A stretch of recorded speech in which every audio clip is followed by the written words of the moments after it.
मुद्दे जिनका सीधा वास्ता है आपसे, खबरें जो जुड़ती है आपके अपनों से।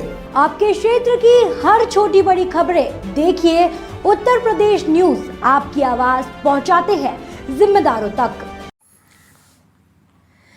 संभल की चंदोसी NKBMG पीजी कॉलेज में प्राचार्य और एक महिला असिस्टेंट प्रोफेसर के बीच विवाद तूल पकड़ता जा रहा है। NKBMG कॉलेज के अंग्रेजी विभाग की assistant professor doctor Sunita Upadhyay ने प्राचार्य पर दुर्व्यवहार करने का आरोप लगाते हुए कोतवाली में तहरीर दी है। असिस्टेंट प्रोफेसर ने तहरीर के माध्यम से पुलिस को बताया कि उन्होंने 19 अप्रैल की सुबह 10:10 पर प्राचार्य को व्हाट्सएप पर अपने प्रमोशन से संबंधित सूची को लेकर बातचीत करने के लिए संदेश भेजा था।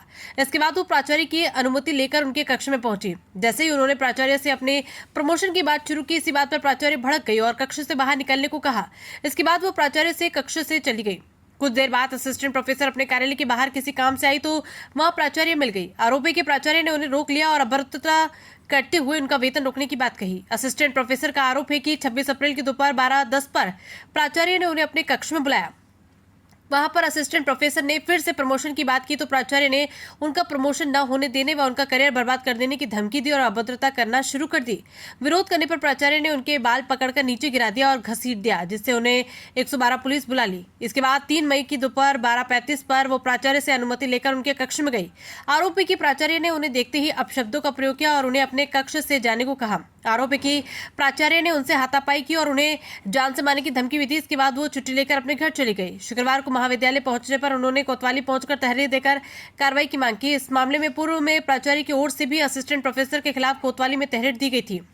3 मई को मेरे साथ मारपीट करने की कोशिश की गई थी। उस समय परीक्षा चल रही थी। मुझे मेरे ही ऑफिस में बंद कर दिया था। इस मामले में मैंने उसी दिन पुलिस को तहरीर भी दी थी, लेकिन FIR दर्ज नहीं हुई क्योंकि मैं आयोग से नियुक्त हुई हूँ, जिससे प्रबंध समिति द्वारा मुझे पद से हटाने के लिए षड्यंत्र किया जा रहा है।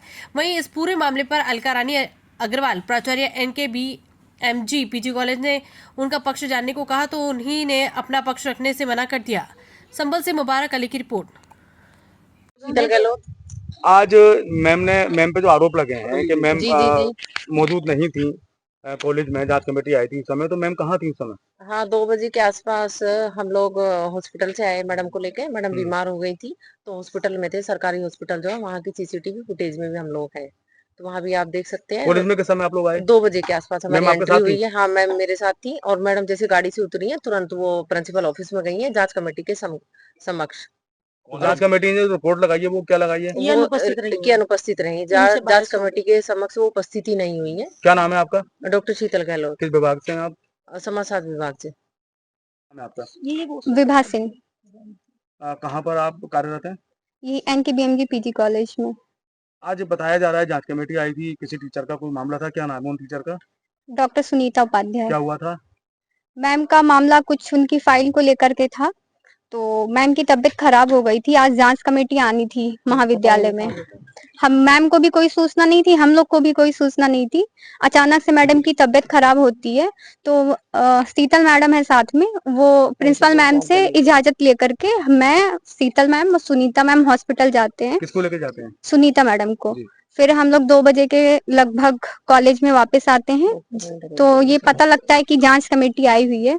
तो डॉक्टर सुनीता उपाध्याय मैडम उपस्थित होती है उनके सामने और हम लोग खुद देखे हुए हैं कि मैडम गई हुई है वहां पे। जैसे गाड़ी से उतरी हैं वैसे ही तुरंत हो गई हैं, लेकिन जो जांच कमेटी उन्होंने जो रिपोर्ट लगाई है कि मैडम अनुपस्थित थी, तो ऐसा नहीं है। मैं खुद देखी हूँ, मेरे सामने ही वो गई हुई है। मौजूद थी मैम? हाँ हाँ। मेरा डॉक्टर सुनीता उपाध्याय, मैं इंग्लिश डिपार्टमेंट से हूँ और NKBMG कॉलेज में हूँ, असिस्टेंट प्रोफेसर हूँ मैं। आज यहाँ पे कॉलेज में जांच समिति आई थी। मैम ने यूनिवर्सिटी से मतलब बात करके एक जांच समिति मेरे खिलाफ दी थी। मेरा कोई अपराध नहीं है, सिर्फ मैंने इनसे अपनी फाइल मांगी थी जो ये दे सकती थी, लेकिन इन्होंने पर्सनल अपनी एक ईर्ष्या के रहते नहीं वो फाइल दी। चलिए वो भी सब खत्म हो गया, लेकिन इसी बात पर इन्होंने कि मैंने इनके साथ अभद्रता की है, अमर्यादित व्यवहार किया है, इसके लिए इन्होंने VC सर से बोल के एक कमेटी गठित कराई, लेकिन ना तो उस लेटर पे कहीं विश्वविद्यालय का नाम है, ना उसमें कहीं VC सर के साइन है। इन्होंने वो कमेटी जो गठित करी है, जो 2 लोग हैं वो प्रिंसिपल ही हैं, खुद भी प्रिंसिपल है। तो कैसे जांच कमेटी अपनी रिपोर्ट देगी जब तीनों ही लोग प्रिंसिपल हैं? और थ्रू आउट जांच कमेटी के सामने ये बैठी रही। मेरे पास फोटो भी है, मैं वो भी दूंगी। 2 जांच समिति के लिए जो लोग नियुक्त किए गए थे, एक एनजीएम से प्रिंसिपल साहब थे और एक डीएके की प्रिंसिपल थी। तो उन्होंने क्या करा, उनको तो भेज दिया और मैं उनके सामने सिर्फ ये बयान लेके आई, सर मैं उपस्थित हूँ लेकिन मुझे कोई सूचना नहीं थी, मेरी मेल आप चेक कर लीजिए, मुझे कोई भी सूचना नहीं थी। और इन्होंने मुझे सूचना कर देते तो मैं कॉलेज में रहती, मैं हॉस्पिटल भी नहीं जाती। मेरा बीपी 180 आया है, पूरा सब कुछ मेरे पास, प्रेस्क्रिप्शन वगैरह सब कुछ है, तो मैं ये नहीं करती। लेकिन मेरे को यहाँ उपस्थित होते हुए इन्होंने ये कह दिया, अभी लेटर आया मेरे पास कि आप उपस्थित ही नहीं हुई जांच कमेटी के सामने, सारे कैमरे सब कुछ है, सब कुछ डिलीट कर देती है। परसों इन्होंने मेरे संग इतनी हाथापाई की और वो सारी डिलीट कर दी और कल कैमरे फिर से सही करा लिए। प्रिंसिपल मैम ने मेरे संग हाथापाई की, मुझे गलत बोला और मेरी इतनी मेंटली मैं परेशान हूँ। मैंने एप्लीकेशन में भी लिखा है कि मैं सुसाइड करूंगी, जिस तरीके से इनका व्यवहार है। और जिस समय उन्होंने आपके साथ मारपीट की उस समय और भी टीचर सर सारी डीबीआर कल से डिलीट करवा दिए हैं। कोई प्रशासनिक कार्रवाई की आपने? हाँ, मैंने पुलिस में रिपोर्ट दर्ज कराई है, प्रशासनिक और एकेडमिकली मैं चल रही हूँ। मैंने सबसे पहले तो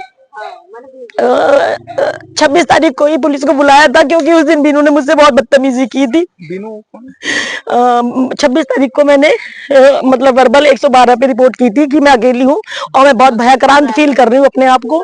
तो पुलिस को वर्बली अगले दिन पुलिस का फोन आया 112 पे। मैंने कहा नहीं मैम अब ठीक है, इनका व्यवहार शायद सुधर जाएगा, तो अब आगे मत करिए। लेकिन फिर मैं अब जो FIR के लिए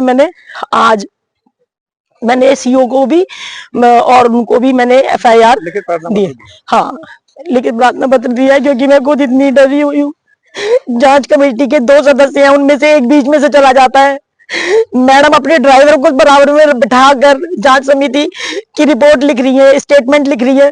जो खुद गिल्टी है मैं, और अगर प्रिंसिपल मैम जो गिल्टी है सो कॉल्ड, वो प्रिंसिपल वही बैठी हुई है जांच समिति के साथ। तो और मैं प्रस्तुत हूँ और मुझे इन्होंने कह दिया कि ये तो एब्सेंट है, ये प्रस्तुत हुई ही नहीं। इतने तथ्यों को छुपाकर ये मेरे ऊपर जांच समिति बिठाकर गलत कार्रवाई करना चाहती है, मारपीट करना चाहती है। और वो चाहती है कि किया जा रहा है सर इनको शुरू से ही हमसे पता नहीं क्या किया है। इन्हें कॉम्पिटेंट कोई भी व्यक्ति हो उससे इनको जेलस होता ही है।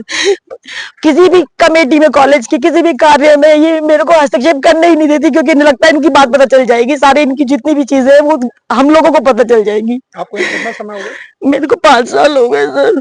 विभाग में आप? अंग्रेजी विभाग में। ठीक है।